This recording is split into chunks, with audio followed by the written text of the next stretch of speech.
नमस्कार सर. नमस्कार सर.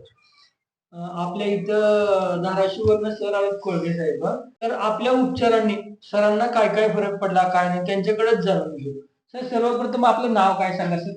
माझं नाव श्याम कोळगे, राहणार धाराशिव. मला MRI केल्यानंतर L4, L5, L5S1 आणि L3, L4 मध्ये गॅप म्हणजे नस दबली असं सांगितलं होतं. बरोबर. त्याचा मला प्रचंड त्रास होत होता, म्हणजे माझे पाय दुखत होते. मला असं चालता येत नव्हतं. बरं. मग काही ट्रॅक्शन वगैरे लावले, पण मला काही फरक पडलेला नाही. तर त्या डॉक्टरांनी वगैरे काय तुम्हाला सजेशन काय ऑपरेशन वगैरे सांगितलं होतं का? नाही, ऑपरेशन नव्हतं सांगितलं. हां, हां. ते काय म्हणले की व्यायामानं आणि फिजिओथेरपीने कमी होईल, बरं. पण त्रास कमी नव्हता.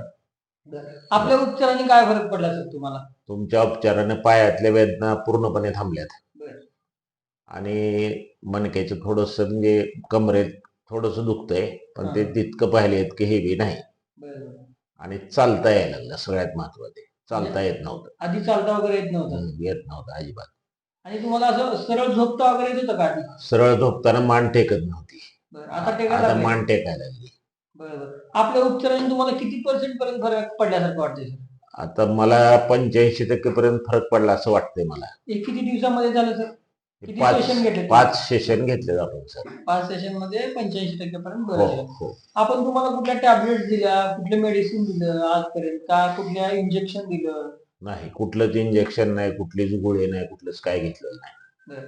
तरी पण तुम्हाला 85% पर्यंत फरक पडलाय. हो आपल्या उपचाराने वगैरे खुश आहात सर तुम्ही? हो हो, अगदी 100%. जे असे रुग्ण आहेत सर, जे मणके विकाराचे वगैरे रुग्ण आहेत, ज्यांची नस दबल्या वगैरे, हो हो. अशा पेशंटसाठी तुम्ही काय सांगू शकाल सर मी आपल्याबद्दल? त्यांना सांगेन की मुसळे सरांकडे या आणि उपचार घ्या. तुम्ही 100% बरे व्हाल ही माझी खात्री आहे. बरं. चालतंय. धन्यवाद सर. Thank you sir.